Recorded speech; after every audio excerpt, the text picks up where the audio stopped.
Elle regardait la forêt du côté opposé de l'allée, au nord. C'est alors qu'il lui sembla déceler une forme au loin qui les suivait. Il s'agissait d'une ombre qui apparaissait et disparaissait par intermittence. Et pour elle, c'était une signature. « Amma !» Elle se mit à courir dans sa direction. « Hâtons-nous, c'est dangereux! N'y va pas seule !» cria Constantin. Elena s'enfonçait déjà dans la végétation. Derrière une première épaisseur, elle arriva dans une petite clairière. Et là, elle eut un choc. Une surprise bouleversante. Pendant ce temps, l'équipe menée par Youssef et Alicia arrivait dans la cathédrale par le souterrain. Il avait fallu une demi-heure pour dégager le mécanisme de la trappe, le tout dans une atmosphère enfumée avec très peu d'air pour respirer. Leurs manteaux étaient couverts de poussière et l'odeur du bois brûlé imprégnait leurs poumons, leurs vêtements, leurs cheveux et leur transpiration.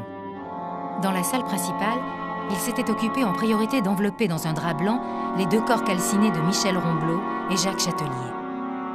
On devrait garder l'image d'eux vivants. Il était celui qui amenait la puissance brillante de son trombone. Il était celui qui donnait l'impulsion, la ponctuation physique de ses timbales. Il n'était pas juste 2 masses informes carbonisées gisant au sol. La tâche suivante fut d'éteindre tous les feux et combustions diverses, puis de ventiler en ouvrant tout ce qu'il était possible d'ouvrir. C'est seulement alors qu'ils purent commencer à moins tousser.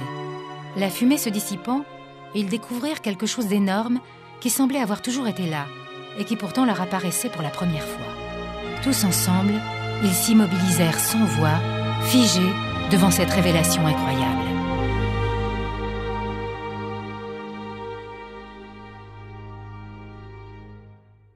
Au même instant, dans la forêt, Elena se trouvait face à un groupe qui la submergeait d'émotions.